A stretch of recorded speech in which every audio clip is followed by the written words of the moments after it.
Hello everyone. Today we'll see what is subthreshold swing, how is it calculated, and what are its significances for both 32 nanometer and 180 nanometer MOSFETs. So, subthreshold swing is a critical parameter in MOSFET that tells us how efficiently the transistor switches its state from an on state to off state or vice versa. It is calculated by this formula given over here, which is basically change in VGS per decade change in ID. So while designing a MOSFET, we desire a low subthreshold swing.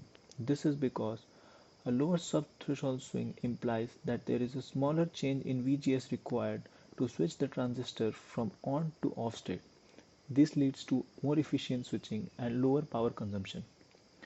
Now, if we have a steep subthreshold swing, that means that the drain current dropped rapidly as the gate voltage decreased below the threshold value. So this helps us minimize the off-state leakage current. Subthreshold swing influences how sharply the transistor turns on after its threshold value. So that impacts the overall performance and power efficiency. So this is how an ID versus VGS plot on a linear scale will look for both 32 nanometer and 180 nanometer MOSFETs. So here we can see the current for 32 nanometer MOSFET starts to flow somewhere around value which is just less than 0.4 volts. So we'll take it around 0.35 to 0.4 volts, which comes out to be the threshold value for the 32 nanometer MOSFET.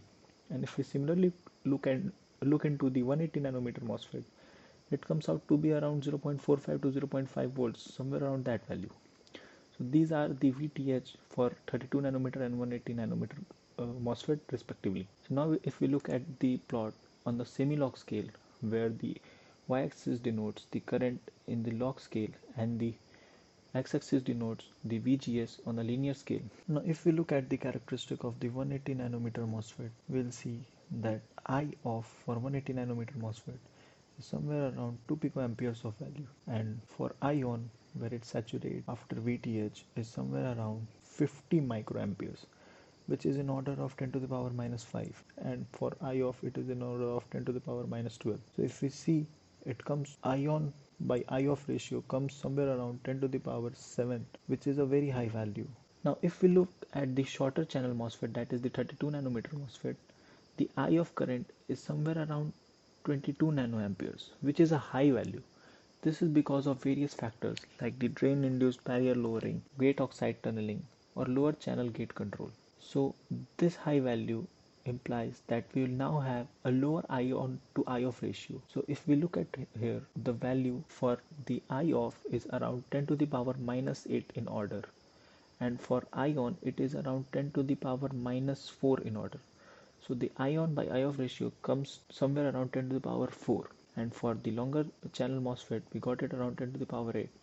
So we can say that ion to IOFF ratio in shorter channel is lower and in the longer channel it is high. Now if we look on to calculating the subthreshold swing, so we have taken 2 points over here. For the 32 nanometer MOSFET, we have got 100 nanoamperes and 1 microamperes of current at these two values respectively, which is a decade change in current. If we'll now calculate change in VGS, which is given by the x-axis, comes somewhere around 0.067 volts. And if we look back to the formula of the subthreshold swing, this is what subthreshold swing is: the change in VGS per decade change in current. So this comes out to be 67 millivolts for 32 nanometer MOSFET. And now if we look at 180 nanometer, we have again taken two values which have current around 100 pico amperes and 10 pico amperes respectively, which is again a decade change in current. And if we look at change in VGS, it comes around 0.075 volts, which is again around 75 millivolts.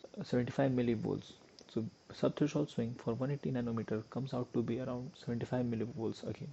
So now we can say that there is no significant change in subthreshold swing by changing the length of the channel. So this tells us the subthreshold swing is independent of the length of the channel. So these are the calculations we have already done in the previous slide.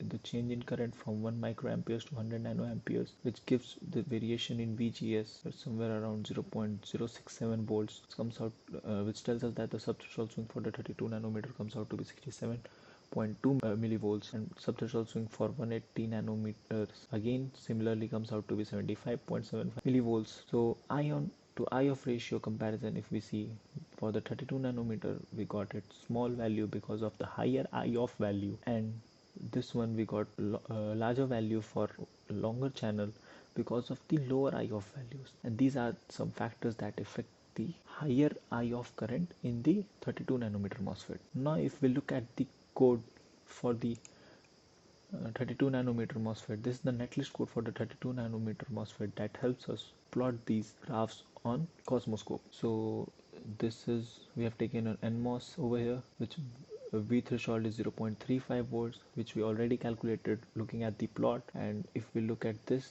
value tells us the mobility of the surface, this Tox tells us the thickness of the oxide, Kp is transconductance, and the gamma, phi, Vmax, these values are what influence the higher IOFF, that is off-state leakage current in the smaller channel. So we can see that ETA, this tells us the Dibble factor, which is the drain induced barrier lowering. Now if you look at the circuital analysis, the VDS, which is drain, is 0 and 0 to 1 volt for S being grounded and drain being at 1 volt. VGS over here being 0 currently. Now we have taken a MOSFET M1, which is of length 32 nanometers and width 1 micrometers. Now we'll sweep VGS from 0 to 2 volts at an interval of 0.01 volts, and then print DC values of V gate and ID for 32 nanometer, and we'll plot it on the Cosmoscope. So that's all. Thanks for watching.